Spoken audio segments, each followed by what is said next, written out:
and welcome to Tampa Bay Community Network's Culture Ventures. I'm Susana Weymouth, Executive Director of Tampa Bay Businesses for Culture and the Arts, and your host for today's show. Today, we're pleased to welcome Haley Rose Cohen to the show. Hi, Haley. Thank you for joining us. Hi, thanks so much for having me. Haley, tell us a little bit about where you grew up and what you studied and where. I am a Tampa native.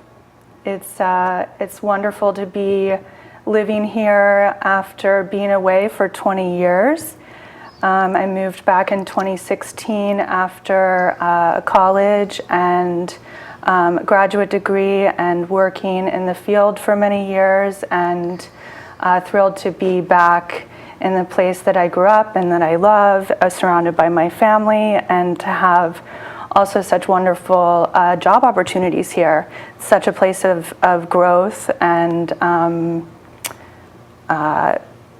but it feels like home. Well, you're just the type of business and arts leader that we are so thrilled to have attracted back to the Tampa Bay area. I know that you did your master's at Christie's. I did, yes. Yes. A lifetime ago, I graduated from Skidmore College with an art history major and business minor. And then I received my master's through Christie's Auction House in their program for connoisseurship and the history of the modern art market. And that was in 2007.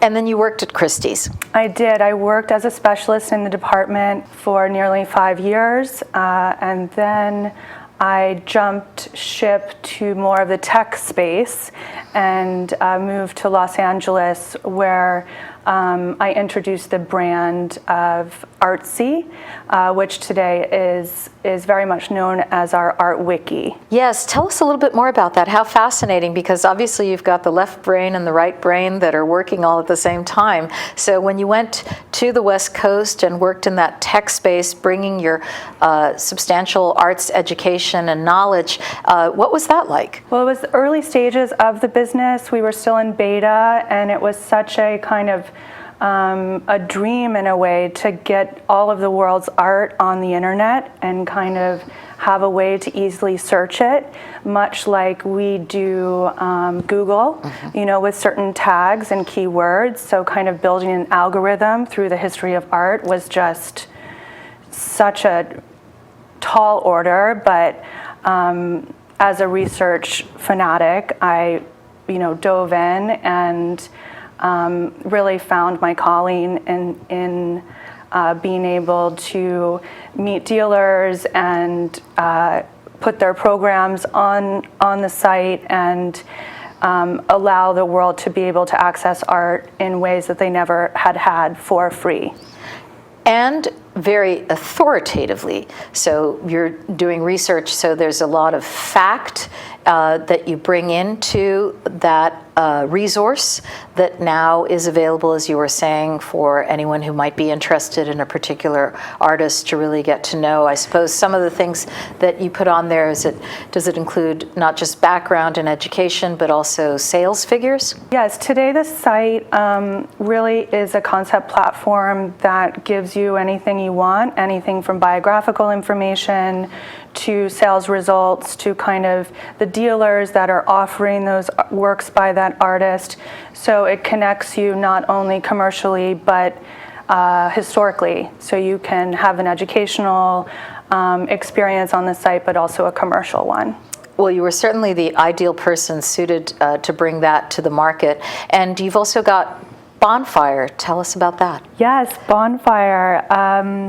Also a concept platform of sorts that I conceived of with a colleague of mine that I worked with for years at Christie's, who's now based in Austin, and really born out of an increasing need that we saw for collectors to have an opportunity to define their collection in a book form, which would serve as a tool not only if and when they wanted to deaccession their works, but also very much to inscribe their legacy. It's very interesting because this issue of enduring materials, where you don't just collect artworks, but then you also have to give their provenance, if I'm using the term correctly in your parlance, and in fact, relating it, as you were saying, to the entire world and where the place of these individual artists or this collection fits in to the world of art.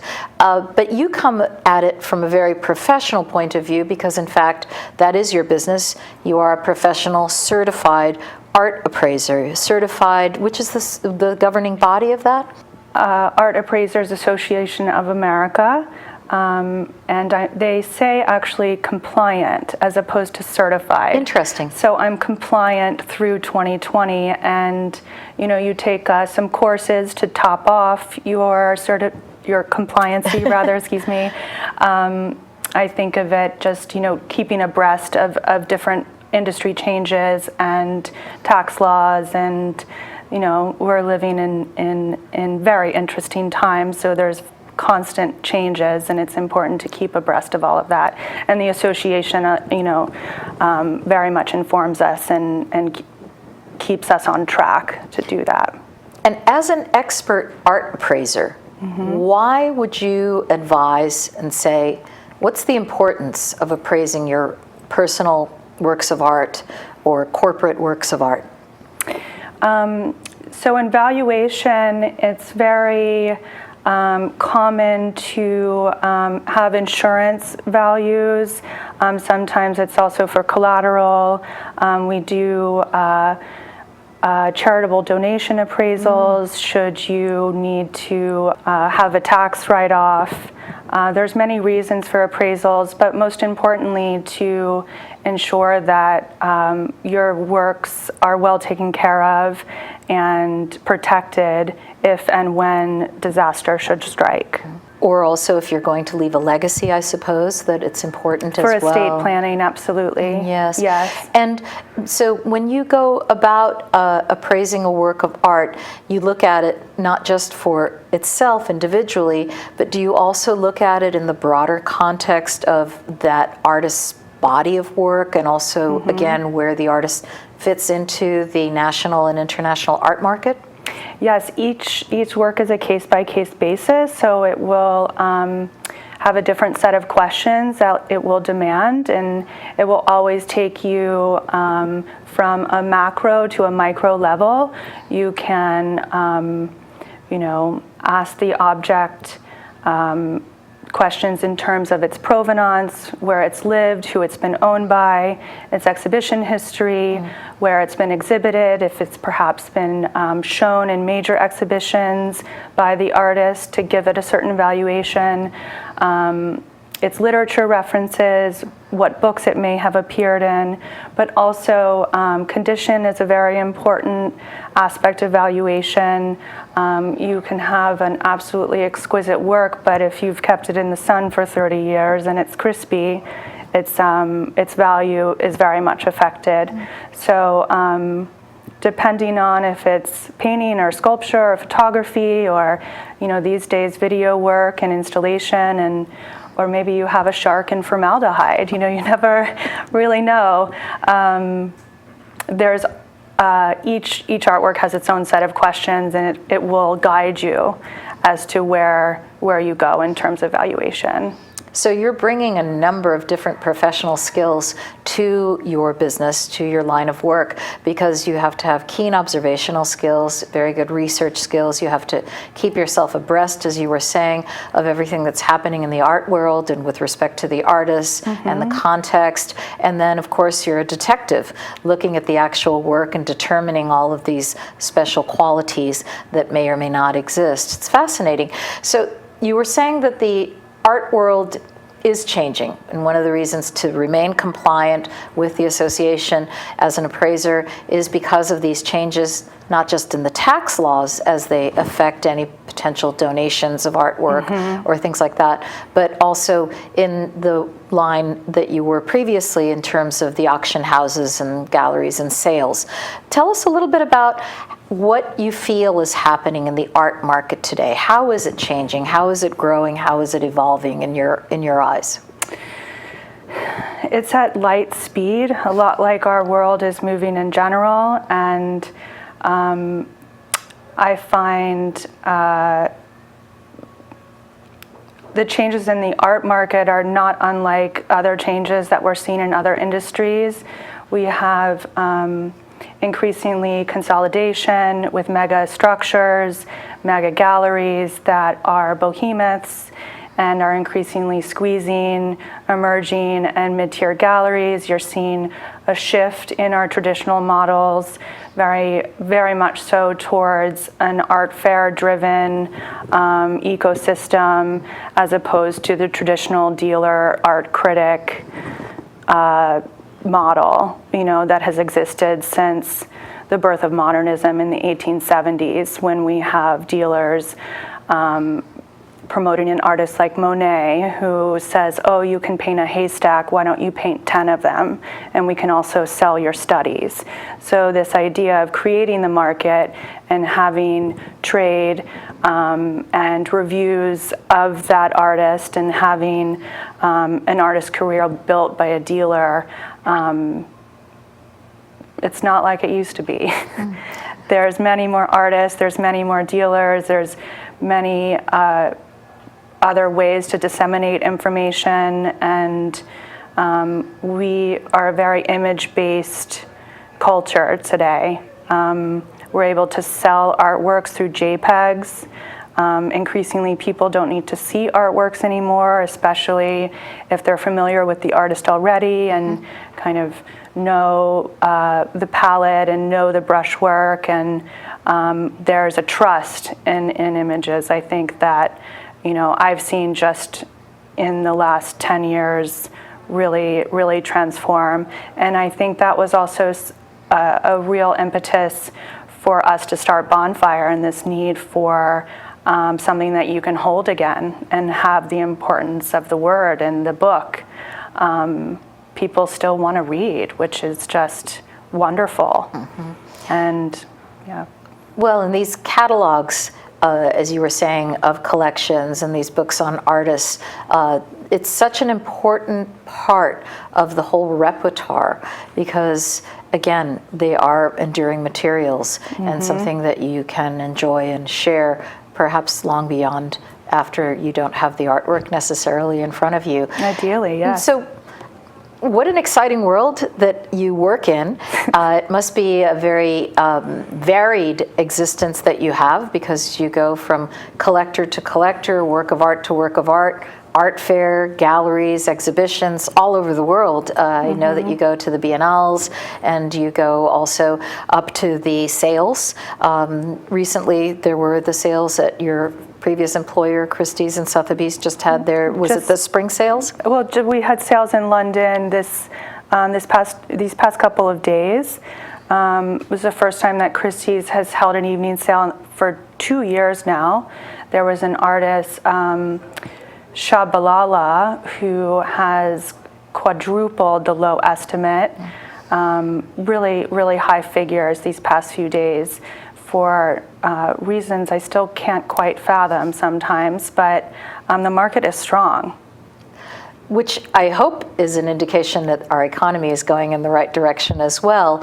And so when you go to these sales, you're representing a potential buyer because your clients have commissioned you, in effect, to say, look out for me, find me the next big thing or a particular artist. And that's what an empowering role that you have, representing clients that way and seeking out potential gems for their collection or perhaps just individually.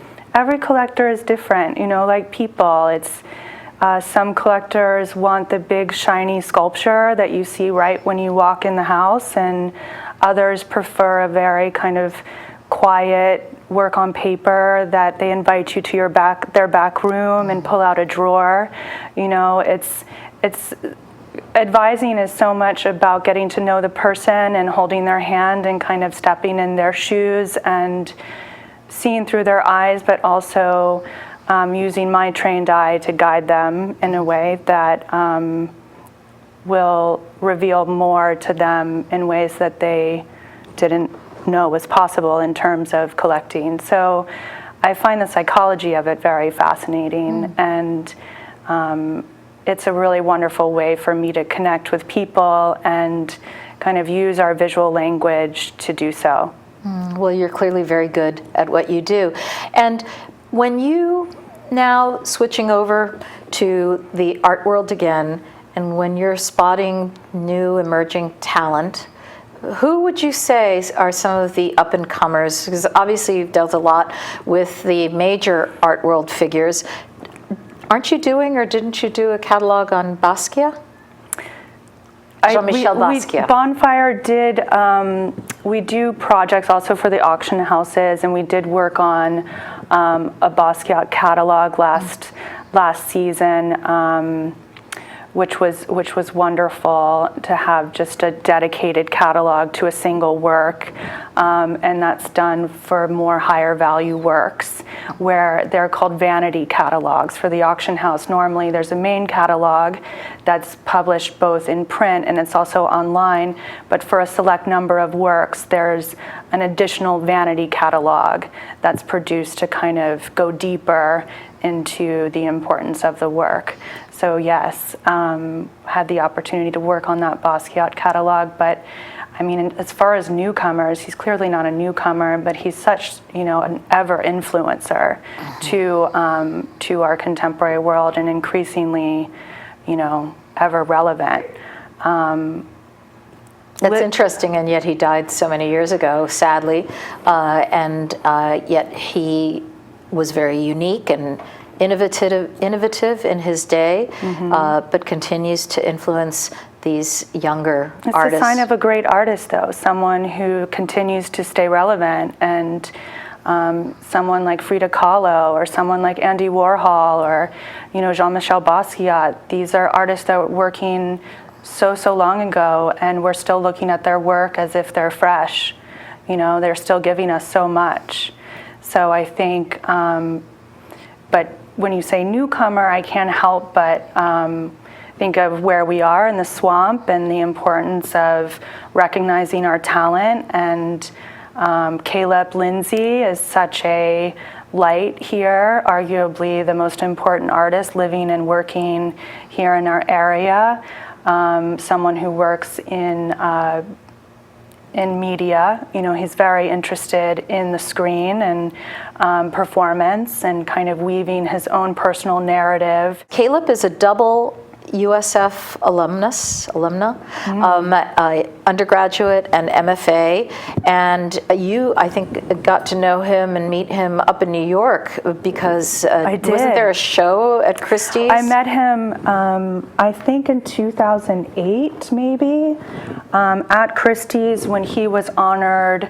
It was a party for Performa, which is a big event that happens every November that celebrates performance and dance in New York. Yes, well, he's had his studio in Brooklyn for over a dozen years, and although he goes around the world on these artist grants and fellowships, he's exhibited. He's in Tulsa now, I think. He's in Tulsa now on the George Kaiser Foundation, Tulsa Artist Fellowship, and he's headed to the south of France. And in fact, TBCN is going to be honoring Caleb with our 2019 Impact Award for Innovation in the Arts, because he's so creative, because he's so different, unique, and brings all of this multimedia experience to his art. And how do you see him fitting into this history of the art world and being really an ambassador, representative, a pioneer, if you would, in terms of his exploration of the challenging subjects that his art delves into? How he fits into the larger history of art is quite wonderful, actually. He's using the media of performance, and it's very diaristic. He was raised by his grandmother who loved daytime soap operas, and he has basically made his own life, his own soap opera. So we always have new characters that are being introduced, and wonderful ways to expand his personal world, but also his interaction with the outside world. And there's many artists that do that, and that's the way that we're able to connect with them, but also see how they connect with the world and reveal truths, that are whether economic or social or political or whatever the particular agenda is. Someone like Nan Goldin does that in the 80s through her Ballad of Sexual Dependency. Someone like Frida Kahlo does that through her personal narratives of dealing not only with her pain in her accidents, but also her complicated love for Diego. You have a lot of artists that choose their own personal narratives to weave in order to connect with others. And I think that's a very kind of successful way of doing it, but he's able to breathe new life into it, I think, in a way that we haven't seen before. And it's just inexhaustible, yes. Because he's able to just not, it just keeps going. I love that about it. I believe he's created over 80 characters. 80, and right. then the most remarkable thing is that he plays them. And he not only, so he's multi-talented, as well as working in multiple media. He composes the music, he sings the music, he overdubs the voice, he gets into character, including in clothing. He's in fact collaborated with a number of fashion designers. He's collaborated with Diane von Furstenberg. He's been invited to collaborate with Proenza Schuler in a major exhibition and show and performance in Florence, Italy. He's incredible. He's incredible. He's worldwide, and we're just thrilled that he claims Tampa Bay as his own, as his home, and what a wonderful representative he is out in the art world with this remarkable creativity of his. So almost as a one-man show, but hardly. He's like, when you say he has 80 personas, how he can just transform and come to life, whether he's a diva or, a monster, or just he's so versatile. And I really applaud him and his work. I think he's a brilliant artist. Well, it must be somewhat challenging to appraise art that crosses media. How would you, not necessarily in the case of Caleb, but how would you approach that? How do you approach new media artists as opposed to, say, painters or sculptors? The methodology is quite similar, actually. You would talk to the dealers that are currently offering his work. You would look at other market comparables. I would reach out to a network of colleagues that I have because, I don't work in a vacuum. I depend greatly on my colleagues around the globe. So much of my business is relationship based, and the need to kind of come to a valuation after doing proper recon on the work. Does new media excite you? Is this where the art world is headed? Or? I think so. I just have come from Venice. This is the Venice Biennale. We're in the Biennale year, 2019. It's always a good year when it's a Biennale year. And there's so much video work. And I think it is where it's going.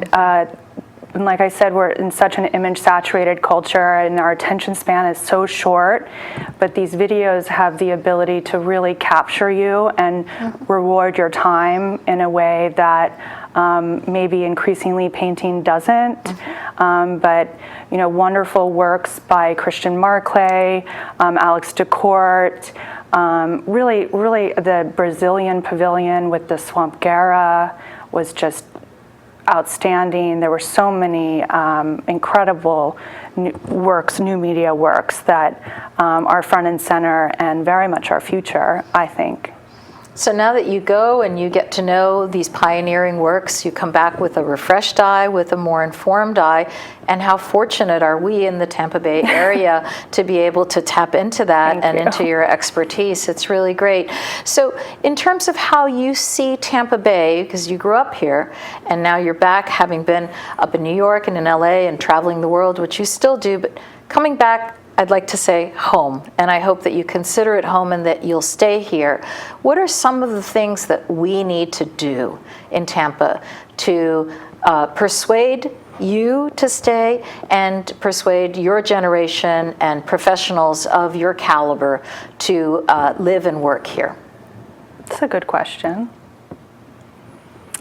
I would say, besides supporting the arts, besides going to your local museums, you know, and finding ways to become more involved and have conversations. You know, the Tampa Museum of Art, the MFA in St. Petersburg, the Dali Museum is such a treasure. We need to go back to school. You know, there's so much education that's needed, and education never ends. And I feel as if we're all going to be on the same page and believing in the power of art for it to affect change and affect our perceptions, then we just need to stay close to it. And the ways to do that are to not always have your face in the screen, you know, go and look at painting, go and watch video in the museum, go when you're traveling, make sure you go to museums, see art that challenges you, see art that disturbs you, try to ask yourself why it disturbs you. Don't sit around and just watch romantic comedies all the time. And we have a plethora of choices here. We're blessed in the Tampa Bay area to have, as you mentioned, the Tampa Museum of Art, the Florida Museum of Photographic Art across the bay, the Dali, the New James Museum, the Museum of Fine Arts in St. Petersburg, which is an encyclopedic museum, but right now has an origami show. So there's a real range of artistic offerings, and of course, the smaller galleries as well. Not to mention that's just the visual arts. So we are just so thrilled, Haley, that you have decided to come back. We hope that you're going to continue to share with us. We'd love to have you back on the show. Thank you. And your wonderful insight that is really bringing together a very informed viewpoint and also very forward-looking. Well, thank you so much, Haley, for joining us. It's been fascinating to learn more about your worldview of the art market and your particular insights. I'm Susana Weymouth. I'm your host for Tampa Bay Community Network Culture Ventures. We're very delighted to have had Haley Rose Cohen as our guest today. Please join us next time.